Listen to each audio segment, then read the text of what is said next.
Nick Mount is a professor of English literature at the University of Toronto, an award-winning critic and former fiction editor at the Walrus magazine. He regularly gives public talks on the arts in Canada and has appeared on TVO's Big Ideas and CBC Radio's Sunday Edition. In 2011, he was awarded a 3M National Teaching Fellowship, the country's highest teaching award. He lives in Toronto, where we are, actually sitting in his office at the U of T, to talk about Arrival, the story of CanLit, his latest book.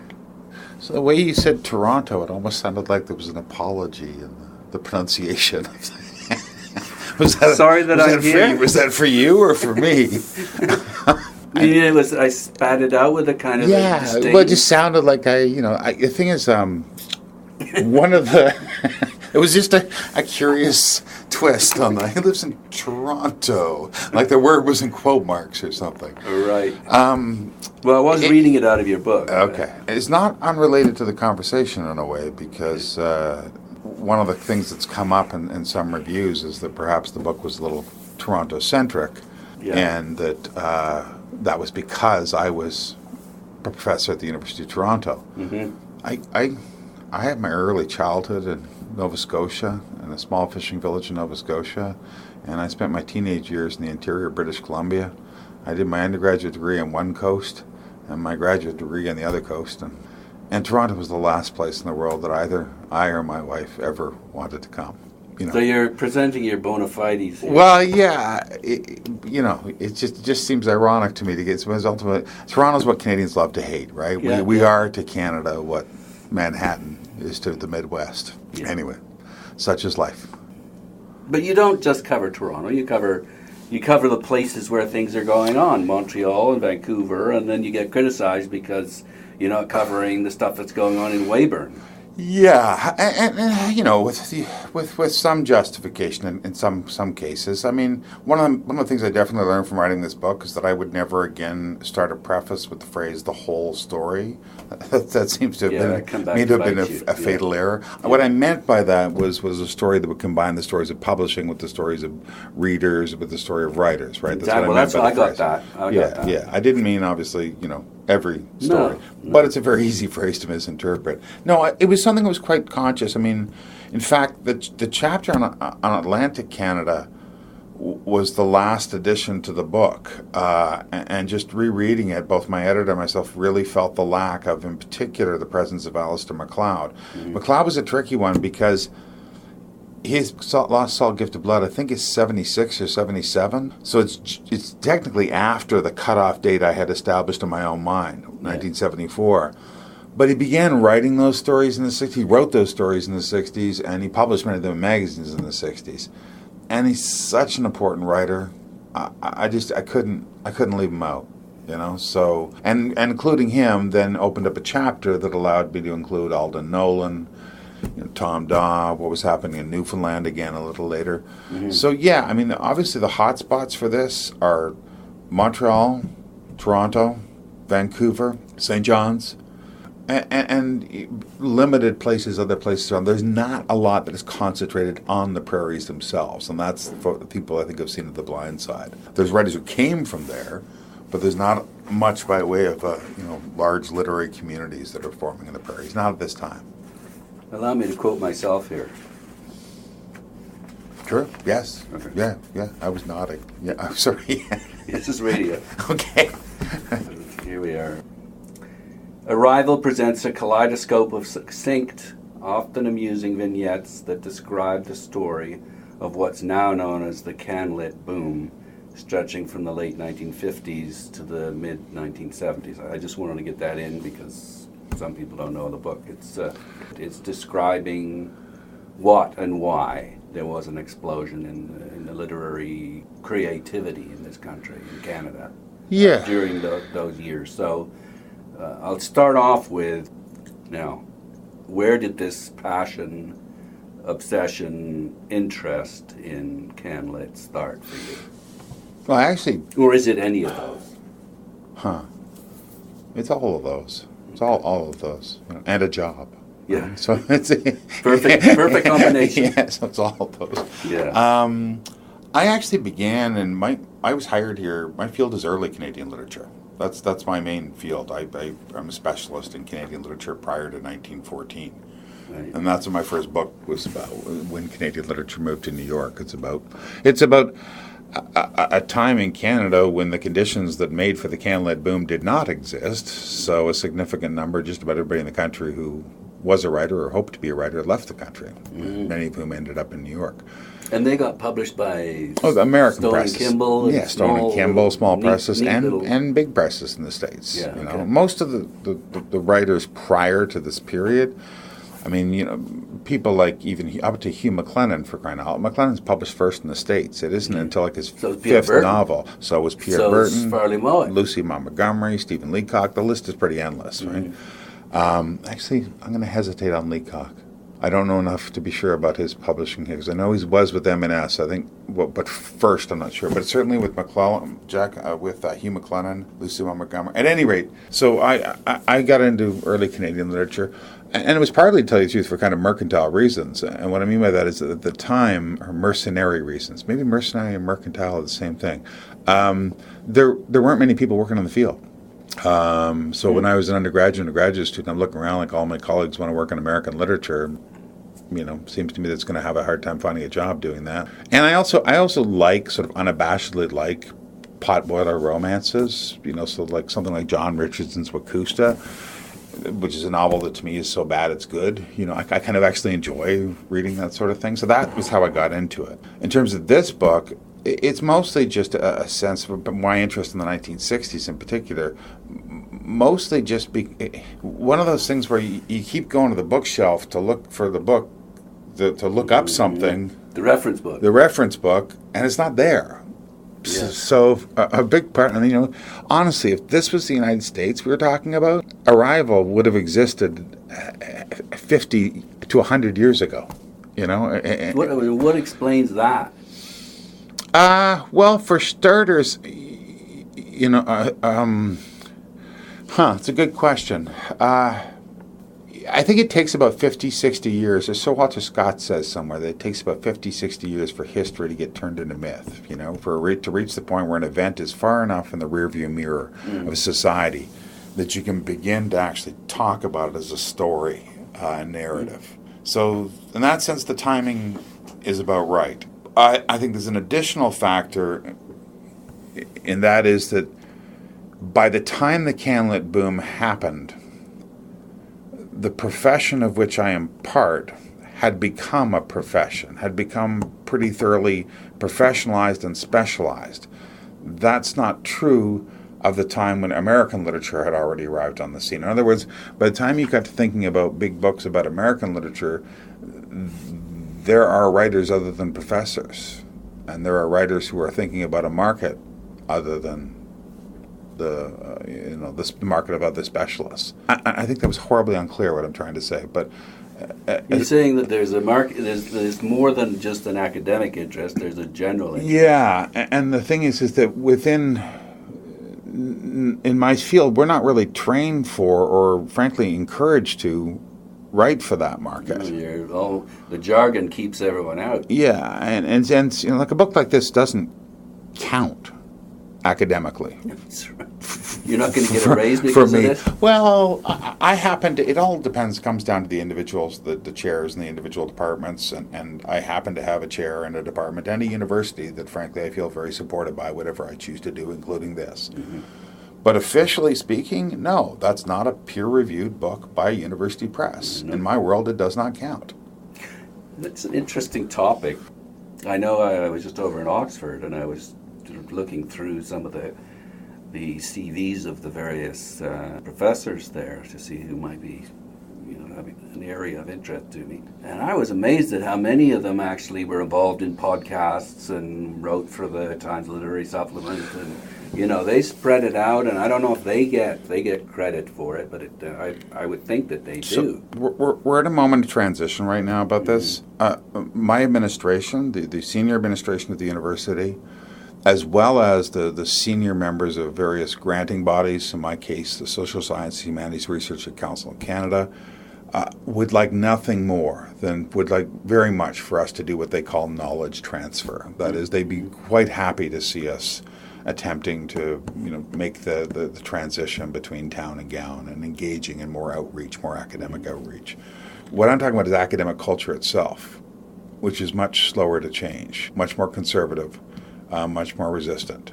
Well, hence some of the sneering reviews of this. Yeah, I mean, most of them. No, almost all of them were positive, except it turned out that a few academics didn't like it. Yeah, so one of the disappointments, I mean, I shouldn't say, because, I'm ecstatic about how well the book has been, how much has been talked, how well it's been. I'm kind of blown away, frankly, for a book about books to get as many reviews. In fact, I think the National Post, actually reviewed it twice. I think they actually forgot that they had already reviewed it, which I've never seen happen. And it was post-media, so it meant that it was in like 20 papers. And it was ridiculous.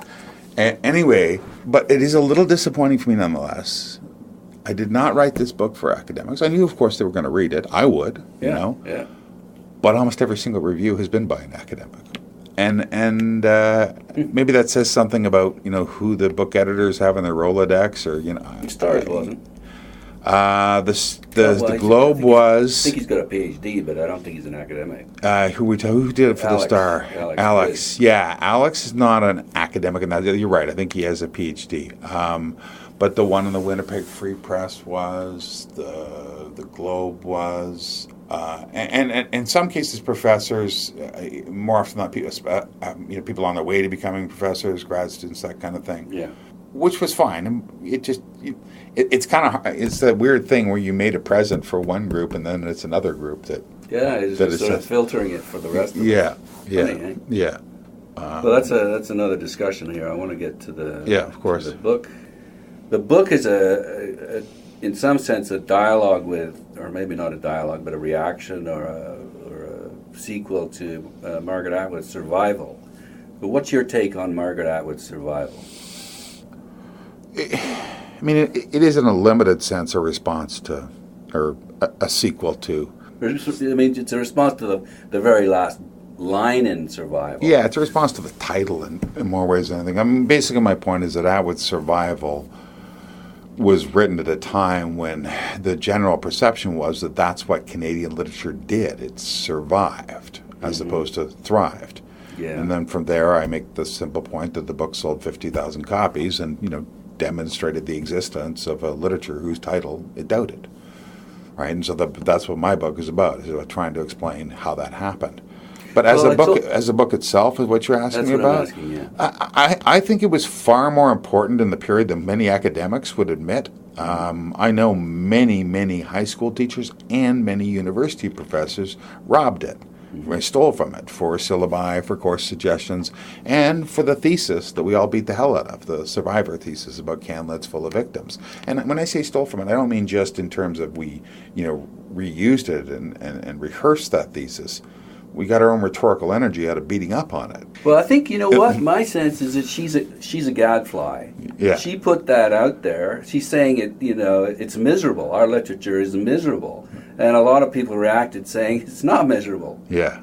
No, that's exactly right. And something similar happened with Grant's Lament for a Nation, right? With Lament for a Nation, here's Grant writing a book that's saying Canada doesn't exist.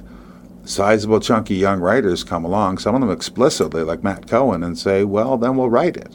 Yeah. Same sort of thing, right? Same thing, yeah. But it's a book itself. I mean, there's a lot of the different victim theses spots she goes through, and I think that's largely nonsense. I also think the overall thesis of the book is largely wrong, because I think Al Purdy said in a letter to Margaret Lawrence that, look, being a victim is kind of the spine of all of literature, isn't it? And I'm with Purdy on that. So I don't think that in that sense, but you got to admire the ambition. I mean, honestly, she went back and she read. She was the first one to try to put it all together into a single narrative, and then give us lists at the end of further reading. Like it is. It's kind also of remarkable. really well written. It's fun. And she's Margaret Atwood. It's at her worst, she's more interesting than most writers. Yeah. So. Yeah. Okay, so it's kind of a response to that. She says it's survival, and you say, well, we've arrived now. We arrived between. Now, why did you pick these years? 59 to 74 or thereabouts? Well, I mean, there was a lot of different small things rather than any one thing. 59 struck me as a neat sort of beginning for the thing, in part because a number of significant events that happened in the year. It's the publication of The Double Hook. It's the publication of Apprenticeship of Duty Kravitz, The Watchstones of Night. These are three pretty big novels. It's Robert Fulford begins writing the first daily book column in the Toronto Star. I think he's one of our greats. I agree entirely. Liberté begins publishing in Quebec, the main journal of the Quiet Revolution. Al Purdy gives his first reading in 59. Margaret Atwood publishes her first poem in 59. There was a constellation of a lot of small things that came together at 15. Mostly what I was after, though, the specific year doesn't, it's always arbitrary in these things to some extent, right? Mostly what I was after is that moment where we'd emerged out of post-war prosperity into genuine affluence, which was slightly two different things. Actually, Fulford is quite good on this, that prosperity just means, economics. The numbers go up. Affluence is your own sense that you're prosperous, your own recognition that I've got a bit of money to spend now. And I'm, as you know from reading the book, that's kind of what I think is the main force driving all this. Galbraith. Galbraith's The Affluent Society, which was itself a bestseller in 59. So as for 74, the cutoff date, that's a bit even more arbitrary in some senses. The reason for my ending, I mean, probably the better answer to the question you're asking is that the simplest way of answering it, in 1960, this is the Journal of Canadian Literature also began in 59 at the University of British Columbia. And the editor, George Woodcock, says we're going to review every book of poetry published in the country. And they find 24. 1974, they say, we think there's going to be 300 published and we're giving up. So that's what I mean by the ending. Do you see? The ending is not all of a sudden stuff stops. Mm-hmm. Quite the opposite. It's that all the questions that people have been asking for the last 15 years, like where is our Canadian literature? Where are these infrastructures? There's an avalanche of it. It is an avalanche of it. Yeah. And you don't even have to ask the question anymore, right? Yeah. What is CanLit? Where is CanLit? Because it's evident. And that's what I mean by the end of the boom. And the other thing... And you also cite all sorts of examples of how book production goes way up. The numbers go through the roof. Yeah, and also, the number of universities quadruple or, things like that. Yeah. But, readers, obviously, they multiply, number of readers available for publishers to market to. Yeah, that's quite right. I mean, the number of universities goes up fourfold over this period. We opened 22 universities in this country between the beginning of the 60s and the mid-70s. I mean, that's mind-blowing. Yeah, it is. U of T went from one campus to three, and it's to accommodate the baby boomers. And not just the baby boomers, it's also to accommodate the affluence of the boomers who are now wanting a better education and better lives. There's this kind of perfect storm of ingredients to come along. The one thing I don't... You're the only one to see this or not? I don't think so. In part because, I know I'm not, in part because the phrase the CanLit boom is not my own, right? That was something in the currency before. I don't remember where the first time, I think I mentioned in a footnote, some of the first mention I've seen of the phrase is from the early 80s. But by the time I'd begun studying Canadian literature, CanLit boom was a phrase. I mean, I didn't, almost like it had no author. And that's partly why I wrote the book, because I'm like, hey, who's this phrase? And there's no story. Apparently it was something big. One thing I do want to make clear, because it's an easy argument to misunderstand. When I say boom, I'm not referring to a golden age, right? This is not a golden age argument. It's not about this is a period of being, this is when all the best books were written in Canadian literature. Right. Because that's simply not true. There are some very good and very important books then. There's also a lot of crap, and I know because I've read both. And there are better books written now, will be better books written in the future. It's a quantitative explosion that interested me, not the qualitative explosion. And as I say, you do in the book outline a lot of quantitative data. Yeah. I like numbers. You're criticized for that, though. There are again some academics out there who think you emphasize the economic argument too much. I'm not sure exactly what their alternative explanation is, but Atwood points to the fact that there were no huge giants. There was aesthetic freedom and absence of a tradition. that left gates open for the achievement of literary greatness. Is that what do you think about that argument? So one of the things I learned writing the book, and even better from reviews of the book, people who work in what they regard to be as non-economic pursuits, the arts, or criticism of the arts, generally don't like to be reminded of the extent to which they're part of the capitalism, of the power of economics, and the extent to which they are themselves a part of that world. And the first hint I had of this is that when I was interviewing writers for the book, and I was pursuing this notion that some part of it, at that time an unknown part to me, was because of affluence. A lot of them said, "What are you nuts? Affluent? I mean, we're poor, right?" Stan Bevington told me, the founder of Coach House Press, that we bartered printing work for baloney. But the thing is it wasn't them, though. It was society that was brutal. Yeah, and it's also them, too, because Stan Bevington's father would never have imagined that he would drop out of university and go print poetry for free. You see what I'm getting at? It's not just, I'm rich, I've got money. In fact, it's not even mostly that. It's, I have what Frank Davey called the luxury of larger aspirations. I can contemplate a life without a job. And that is something that has been inconceivable to the generation that came before Stan Bevington and before the people in this book. Just the idea of dropping out, right? I'm gonna write poems. Not only am I going to be a poet, I'm going to give them away. I don't understand. Well, affluence is not just the money you make, right? It's also leisure. It's also time. Yeah. It's also the ability to imagine yourself as not being dependent upon having to work. And that's what changed in the 60s, and it affected not just literature. Right? The idea that you could just say, I'm gonna go join a band. Yeah. Right? But I'm gonna write poems. You're young. You're not risk averse. Right. And what? Society's going to pay me a welfare check if I crash out? Yeah. The notion that there are things around to support me. The society itself around you has become affluent enough that it's harder to conceive of poverty, right? Harder to imagine that this choice you're making, right? Because the generation before that is told, go get a job. You have to work. You have to work. And there's a whole generation. It's more acceptable. It's more acceptable. To pursue a career in or what you want to call it, the arts. Yeah, to step outside the suits, right? So I'm not terribly surprised when people push back against the economic argument, because we all like to believe that we're above or outside of capitalism, and nobody likes to believe that more than artists. We're not. I'm not a Marxist, but if you're not a little bit Marxist, you're just not paying attention. It's economic forces in a capitalist society are the single most powerful set of forces. They're in behind everything that we do. Yeah. And it's inconceivable to me that they would not be in behind literary production, right? That they would not be a significant part of that story. And the story we've told so far has mostly also been an economic story, but it's about the little bit of money the Canada Council gave to writers.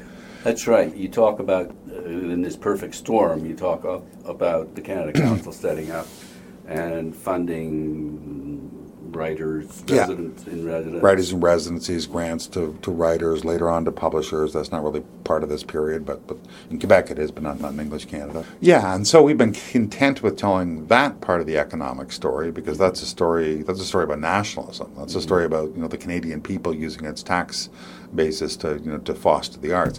And it's true, we did. It's just nowhere near as big of a factor as the rising affluence of the entire audience. Yeah. Not even close. One very simple indication of this is that you ask yourself the question, why does it take 8 years between the Massey Report, which recommended the Canada Council, and the Canada Council itself? And if you read the appendices in the Massey Report, it's kind of abundantly obvious. So the government senses that go find out what the problem is, why we don't have any culture in Canada, why we don't have culture. Not the word they use because we're told they couldn't use it. But why we don't have, literature and everything is surrounding that.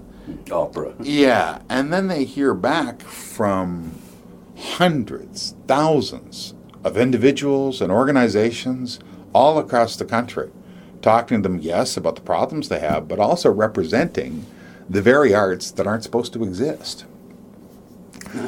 Right? So, yeah. So if I was, what is it? It's not Pearson, Louis Saint Laurent.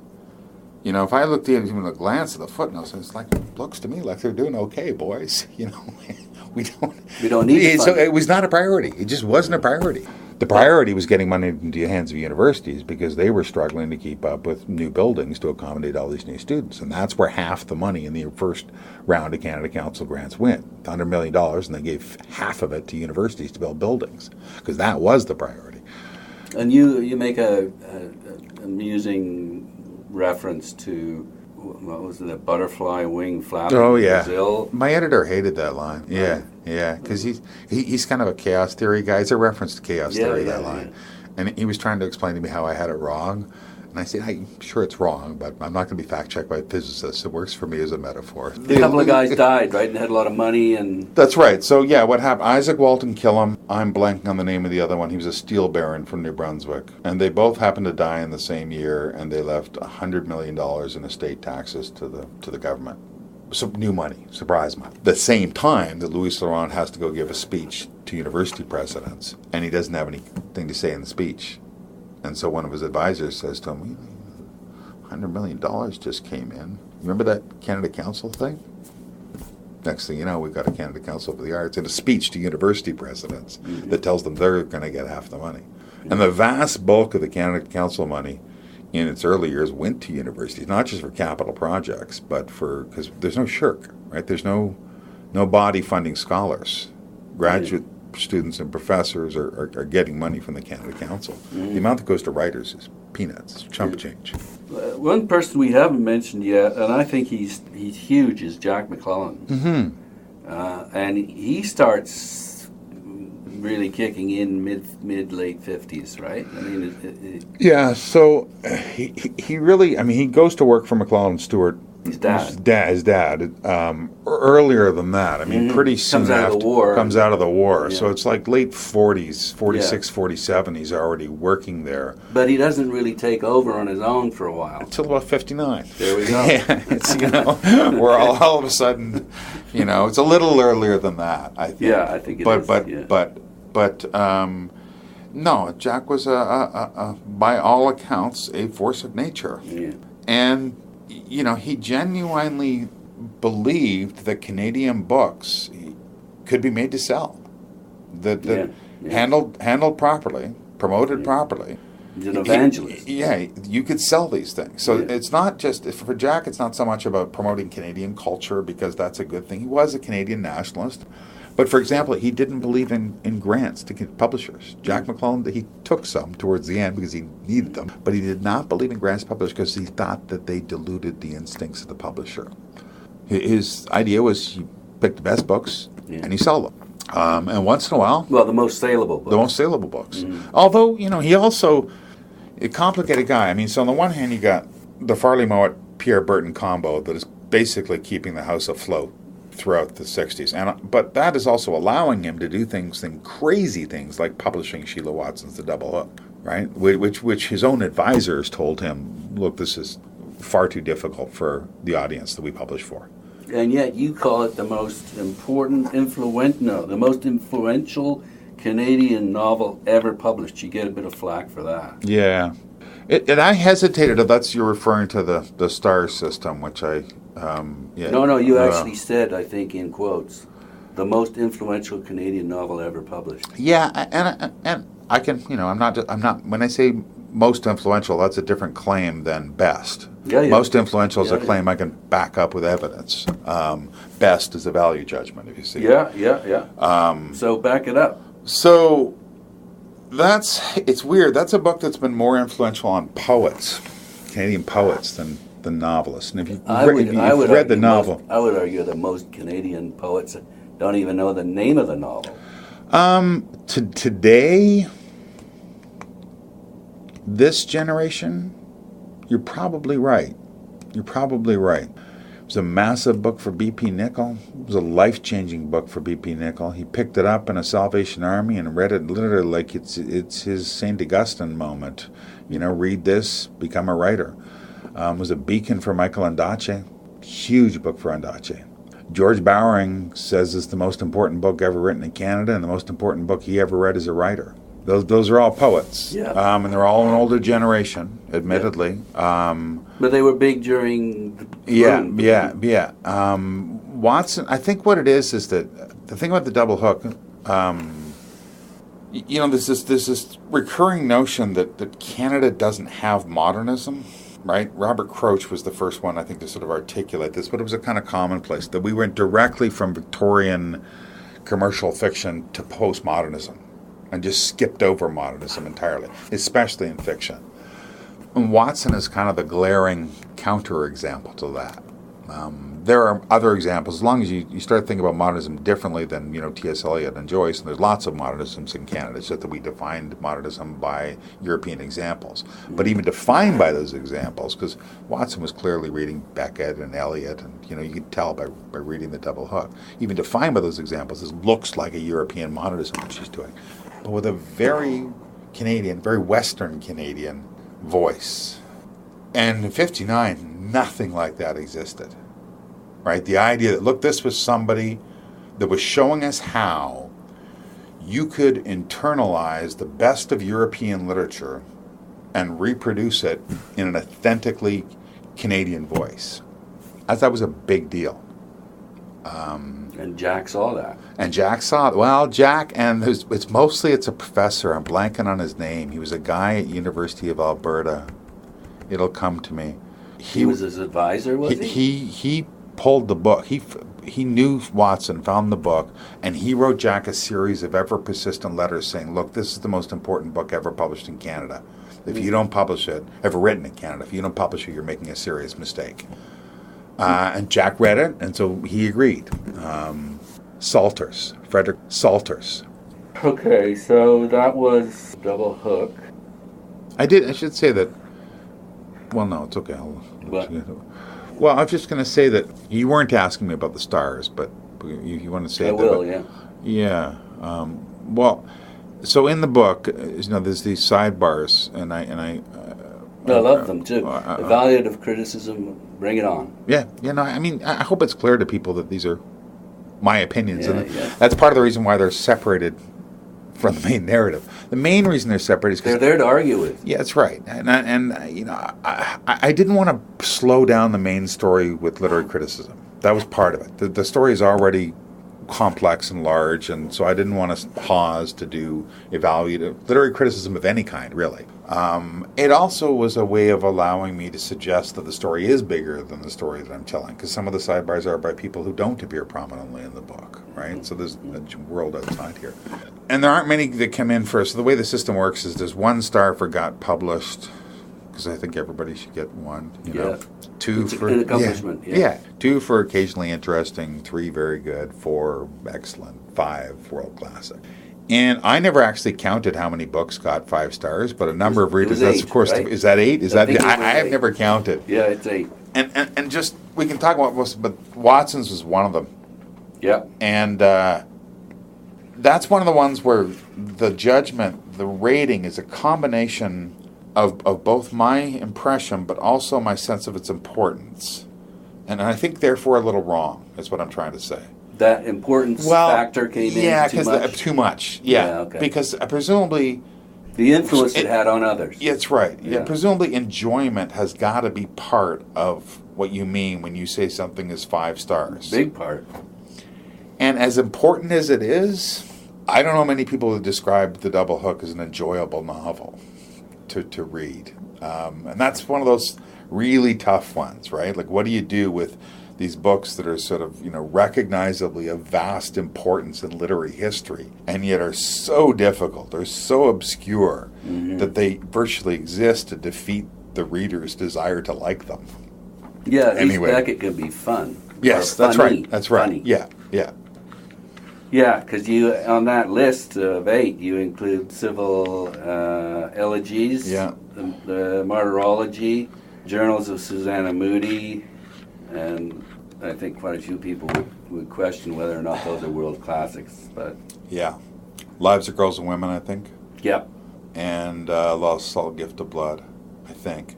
And I think there's one of Mavis Gallant's. There's one of Mavis Gallant, and there's one of Alperti's. Is there one of Alperti's? I think it's Alperti's collected. Okay, maybe I did. Is it? I can't remember. Okay, I think. Okay. In one sense, some people said that doesn't seem like many, but to me, 15 years in a country the size of Canada, if you're on, that actually seems like too many. Yeah. It's so few books that are great. Yeah, yeah. So you include Atwood, Ndoje, Monroe, the key players, Richler. These are the kind of the stars of the boom, right? Yeah, so the book, the way it works is that it's 18 chapters, and each chapter, except for the last, I think, begins with a kind of short biography.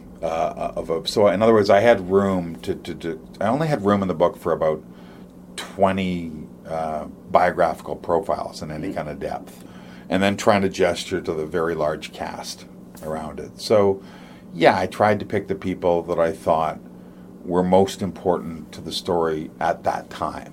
And these are names that the world would know.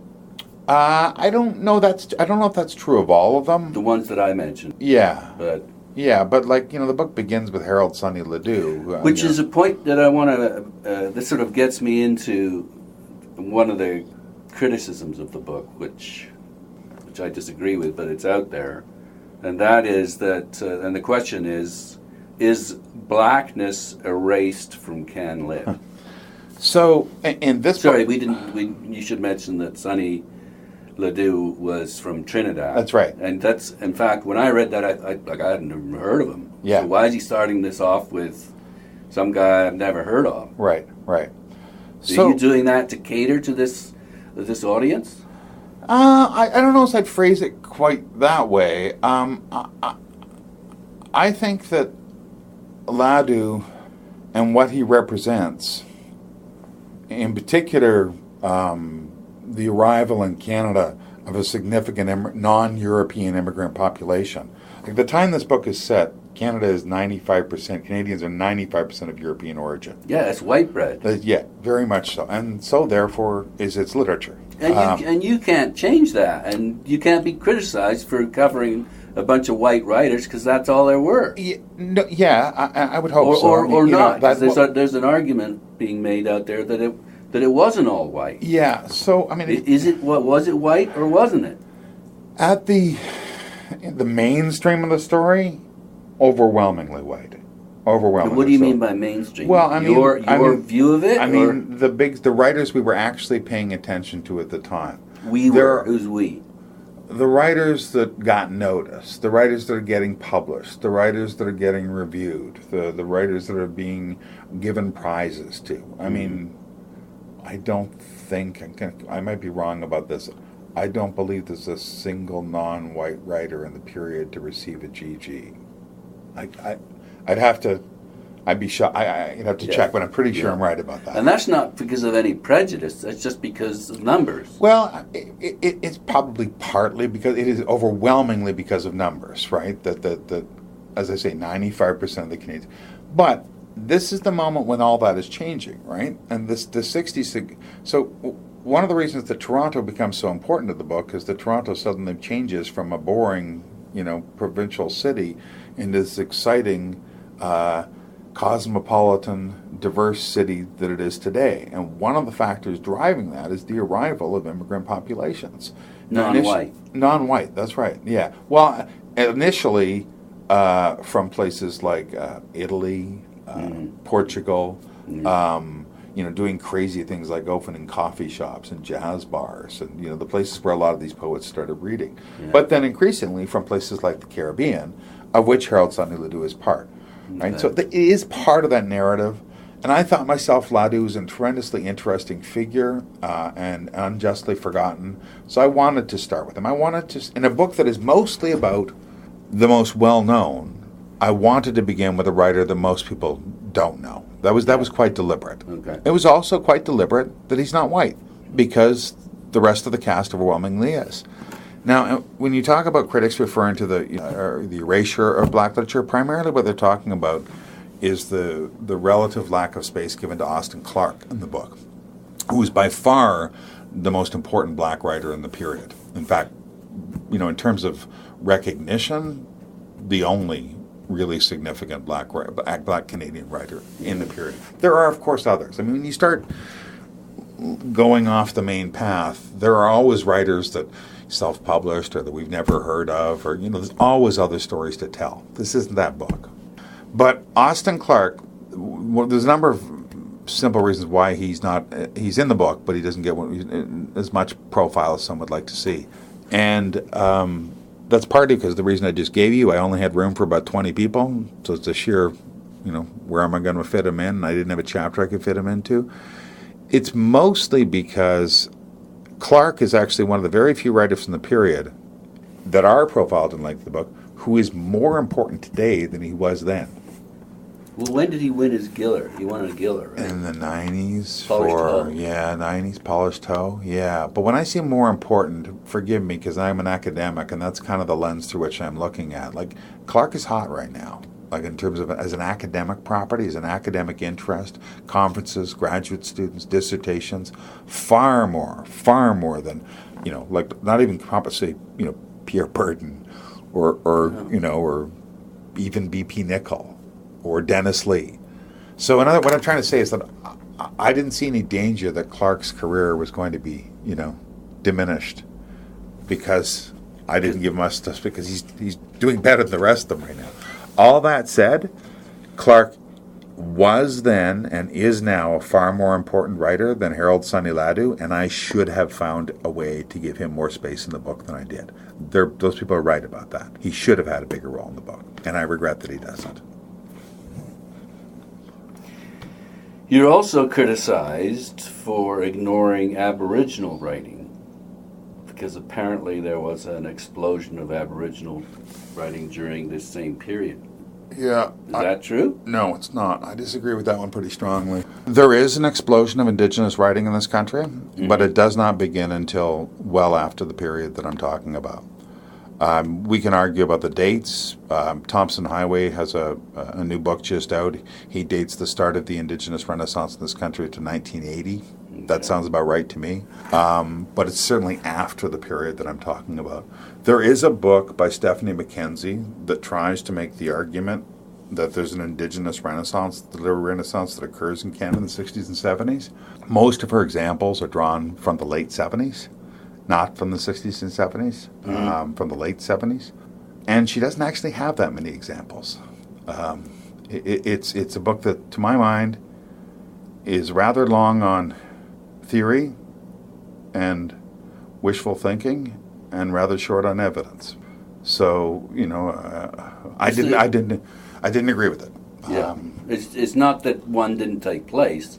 It's just that it didn't take place until after the period you're covering. That's right. And there's a staggering one. If you were going to write this book about the 80s and 90s, or especially, my God, right now, the Indigenous Renaissance would be a huge part of the story. Okay. At the time of the book, the only one to achieve any kind of commercial recognition, the only Indigenous writer to get, would be Marie Campbell's memoir, Half-Breed. Yeah. She's in the book.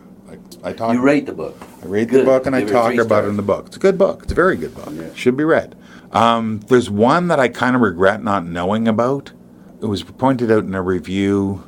I think the man's name is George Clutesi, and he's a British Columbia writer, and he wrote a collection of fables, Indigenous fables, true fables, not fiction. But the reason I wish I'd have known about it is that apparently it was taught to UBC undergraduates in the 60s, to thousands of them. And that's exactly the kind of thing I was looking for. That would have qualified to me, if I had known that, as important as recognition. I did not know that. But other than that, no, there isn't any significant. I mean, you have to remember that in the 1950s and 60s, the peak years of the residential school system. Yeah. Indigenous peoples of this country had other problems. life and death. Yeah, life and death problems. Yeah. Yeah. Our literature goes from, let's use this really quotable phrase that you've come up with, from a country without a literature to a literature without a country. So we're all writing about the world now and international immigration and... So I hope the first part of the phrase is reasonably clear, right? From a country without a literature, right? Well, that's what Margaret Atwood said earlier on, right? Right. Yeah, that I hope the book, in other words, has done the job of explaining how we got a literature, right? It's really the second part you're asking me about? Well, actually, there's criticism of the book saying that, literature just began in 1959. There are great works prior to that. Yeah. And you're saying... There is. But you're saying we're a country without that, though. Yeah. So which one do you want to talk about first? Well, I've got lots of time here. So. There's a literature prior to this? Well, let's look at both of them then. Okay. We've got literature prior to 1959. Of course. Yeah, so, of course. So why did you say that? Yeah, there's people I remember one review said, I wonder if he's ever heard of Bliss Carman. Yes, I've heard of Bliss Carman. I wrote a book about Bliss Carman. Okay, that'll do, yeah. Or A.M. Klein, for example. Yeah, or A.M. Klein. Or there was one review that wondered why I'd left out Lucy Maud Montgomery. And, because they're dead is sort of my short answer. They're dead at the time the book begins. What I would say is that it's obviously not true that there is no literature in Canada prior to this period. But there's no such thing as a Canadian literature prior to this period. There are individual, George Woodcock calls it, he's got a lovely phrase for it, he says dotted points of light. Mm-hmm. And that's what we've got before the 1960s. We have a handful of writers. By the time the 1960s come along, almost all of whom are long out of print, the older ones, and no longer being read by anybody who's writing in the 60s. There's very few exceptions to that. I mean, nobody is reading Major John Richardson in the 1960s. Right? No one's influencing. Nobody's reading. Nobody gives a shit about Charles G.D. Roberts or Bliss Carman in the 1960s. Or Lampman. Lucy Maud Montgomery, sure. Lucy Maud Montgomery's always been popular. But one of the things to bear in mind with those more popular cases, those people were published by Americans. Their career was made because none of the infrastructure existed in Canada to provide them to publish them or to give them an audience. Right? So that's what I mean when I say there is no... Because when I say Canadian literature, I'm not thinking just about books. I'm talking about the whole infrastructure, right? Publishers, support system from the government, universities and schools teaching it, and most crucially, readers to read it. So yes, we had Canadian books prior to this period, but everything else I've just mentioned doesn't exist. Some people were getting in high schools, my mother remembers getting taught, Hugh McClellan in high school, or, they would read Bliss Carman and Charles G.D. Roberts in the 20s and 30s. But, it's in an anthology of British literature, right? It's in an anthology. It's like here at the University of Toronto, the AmCan course was American literature with a Canadian novel tacked on the end of it. You see what I'm getting? So there are certainly, and I understand what people are getting at when they say, he thinks he's trying to say Canadian literature began at a nothing in 1960. Literary culture, maybe. Yeah, CanLit is what began, right? Okay. There are obviously, remember, my first book is about writers who left this country because there wasn't a market here for them. And then, by the way, writers who got told that you no longer count as Canadian literature because they wrote stories set elsewhere. What happened to Ernest Thompson Seton, for example. We like some of his stories because they're set in the Don Valley, but the stuff he does in the States, that's not part of Canadian literature, right? So that's the first part, but you're also asking about what I mean by how we got to a literature without a country? Yeah. So, I mean by that to me today, Canadian literature is not a nationalist phenomena anymore, if it ever really was. There was a period, maybe the easiest way to answer this is that you probably remember in the 70s, going into bookstores, and there'd be Canadiana sections in the bookstores. Right? Like there's the canoeing manual next to the novel on Margaret Atwood, and Charlie Farquharson books were, inevitably going to be there as well. And we had all Canadian bookstores there for a while. We don't have those anymore. Like Canadian fiction in most bookstores in this country, new bookstores, is just fiction. It is shelved alphabetically by the author's last name, regardless of country of origin. The Canadianness of it no longer matters to us in one of the most important places, which, as I've said, is for me the economic market, right, where we sell the books. And so, that for me is the sign that Canadian literature, in a way you could read it as a sign of Canadian literature's maturity, that we've, post-nationalism. Right, yeah. That we've arrived at a point where we no longer need to put maple leaf stickers on the spines of our books, and where it's no longer, because there's a brief little period there in the 60s and 70s where reading CanLit was a duty. It was something you did to feel good about your country. And there are aspects of that I frankly miss. I mean, I do think it's kind of a shame that at most of the universities in this country, you can do a degree in English literature without ever reading a Canadian novel. I can't imagine that happening in the United States, right? That you would do a degree, an English lit degree in an American university, and not read an American book. That just, I can't imagine that happens. But it happens, it can happen here. Why does that happen? I don't know. Who dictates that you have to read Canadian? Well, there is, for post-secondary, there is, no national oversight. Curriculum are decided by individual universities and individual departments. So it's a very good question. How did that happen? I don't know the answer. I mean, why we got to that point, I don't know. But it is that at 11 of the 20 largest universities in this country, you can do an English degree without reading a Canadian book. Now, I'm guessing most of them actually do. Do you see what I mean? All I'm saying is they're not required courses. I'm guessing most of them actually do. Yeah. It's, in a way, that's refreshing. To be Canadian means that you don't have to be patriotic. Right. Maybe that's but that's kind of a myth in itself, right? We're Canadians are the patriots who like to say we're not patriots. That's part of our patriotism, right? So what I'm getting at with that example, though, of we don't have those sections of the bookstores anymore. That's what I mean by post-national. Most writers do not get up in the morning and say to themselves, say you're a fiction writer, you don't get up in the morning and say to yourself, I'm going to write a Canadian novel. You say to yourself, I'm going to write a novel. And then probably that novel is going to come out of your region, if anything, as opposed to your nation. That's Northrop Frye. Yeah, probably. A lot of what I say is stolen from Northrop Frye. Yeah. Frye thinks regionalism is what comes after nationalism, actually. But there was a brief moment there in the 60s, right around Centennial, where a number of writers did get up in the morning and say, I'm going to write the Canadian novel in response to America. We might actually see the same thing happening again here in the next. Anti-Americanism has always been one of the most powerful fuels of our culture, and could well be again. But that doesn't happen anymore. What I'm saying is that's gone now.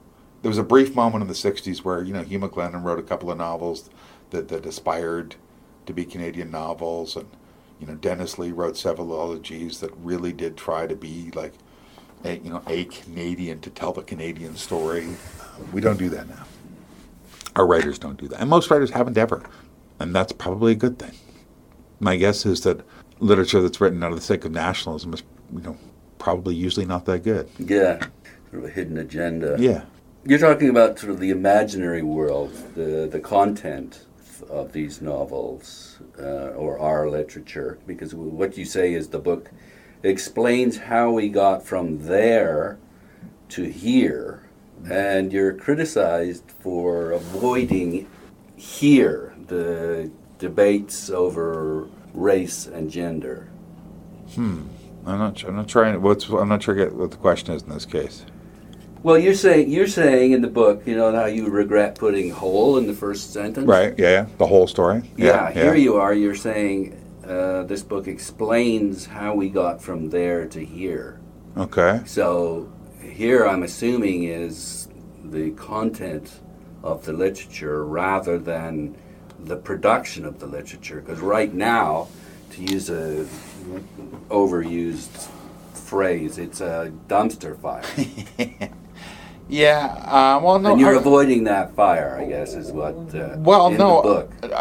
Avoiding that fire because the book was written before that fire, right? I was done with this book before we were in copy edit stage. By the time this really started, the CanLit stuff right now blew up. The Galloway stuff. The Galloway stuff. That's what, early 2017. Okay. Yeah, we were. We certainly, while copy editing, we knew that's right. The Galloway thing was out, but this book is not about the present. It's about the past. It is explaining. You saying it explains how we got from there to here, though. And here, I guess. Yeah. Okay. I see what you're getting at now. I guess I see what you. I guess what I should have said is how we got from there to the end of 2016. maybe that's what I should have said. Okay. The point is, though, that I guess these racial concerns and gender concerns, they're around. They've just blown up in the last year. They were there, though. Yeah, and in retrospect, that sentence makes sense in another level. It actually does work. How we got from there. I primarily just meant, look, it's my sense. This always happens in history. It's my sense that there's a significant number of young writers today, and older writers, people my age, who don't know much about their past, who don't know that there was a time when we had nothing, and that there was a generation that gave us something. And that's all I really meant by that phrase, is that, but there is a sense in which it is relevant to some of the dumpster fires that are going on today, how we got from there to here. And that is in particular, I would say, not so much about race, but about Me Too and sexual harassment. Yeah, in the 60s there was... Oh my God, like Irving Layton should be very happy that he's not alive today. Mm-hmm. Yeah. And the seeds of that kind of culture, and especially its dominance in poetry, are in the classroom, you mean? In the classroom, out of the classroom. I mean in poetry as opposed to fiction, is I guess what I'm getting at. Well, what about the creative writing program? And the creative writing program. Concordia's creative writing program is a little bit after the period that I'm writing about. And particularly the stuff that we're talking about now, Rob Allen and other people at Concordia, that's well after the period I'm talking about. Okay. But the sense in which it does help explain how we got from there to here with regards to sexual misconduct is that, as I say in the book, a lot of people make the mistaken assumption that just because a community is artistically progressive, it's also ethically progressive. And I have been guilty. This is very deeply known. Matthew Arnold promised us that, reading the best and brightest in the world would make us better people. That exposure, and therefore that poets of all people should be the most moral. And this is a kind of bedrock myth that informs... But then again, many poets, male poets, write poetry to get laid. Yes, that's exactly right. I mean, not necessarily out of the best of motives, in other words, right? So I just think that, a lot of the time we make the mistake of assuming, like I say, just because something's, are artistically avant-garde, that it's therefore socially avant-garde. Mm-hmm. And that wasn't true in the 60s, and it's not true now. There's some very bad behavior that is coming from people who've been exposed to the best and the brightest, right? If literature and the art is supposed to make you a better person, it's kind of failing. So Matthew got it wrong. Yeah, I actually think he did. This has been a belief of mine for a long time, that the percentage of assholes in an English department is just as high as it is at Kmart. I shouldn't use Kmart anymore. No, Walmart, no, don't even use that. I can't use that. But you know what I mean. Like the rest of the world. The rest of the world, yeah. That they're the only reason that the only truth there might be to it that exposure to art actually makes you a better person is that exposure to art often correlates with affluence. And generally speaking, if you have stuff, you don't do bad stuff. You commit crimes less often, right? Right. So English profs probably murder people less often or rob banks less often than the general population. But in terms of being good people, nice people, empathetic people, I don't see a lot of evidence that we're any better than. I really don't. And I think that is maybe even especially not true among poets. I have a couple of daughters they're both in their early 20s, and I've asked them about this, and they've never experienced it, their friends have never experienced it, and you're an English prof. I'm not saying there isn't a widespread problem, because there is, but is this unusual behavior in an English department or a creative writing program, or is it the norm? Are you talking about Concordia here now, or is that movie? Yeah. Just the sexual harassment that professors are. I'd say it falls somewhere between the norm and unusual. What I mean by that is that I would not say that it's omnipresent, especially now. I think the culture has changed pretty dramatically since the 60s, from the 60s to now, certainly. From the stories that I hear, when I first got here, there was a very different climate among the sexual relations between professors and students. You know, I started working here in 2001, but I've heard stories, before that time. So I don't think it's omnipresent. I definitely think it still happens. I do. And that must be awful for the women involved, really. Yeah. Debilitating when it reaches the point where, especially if that person is in a position of power over you, whether real or perceived. In other words, many times the power that they think they have, they don't really have. But that doesn't matter to the victim if you perceive that power. So yeah, I think there's some very horrible things. I think it's good a lot of this is coming out. Yeah. I do. And I think, like I say, the seeds of this stuff are there in Irving Layton's behavior, and frankly, Austin Clarke's behavior. There's stories people should be happy I didn't tell in that book. It was very much part of that world then, it clearly still is.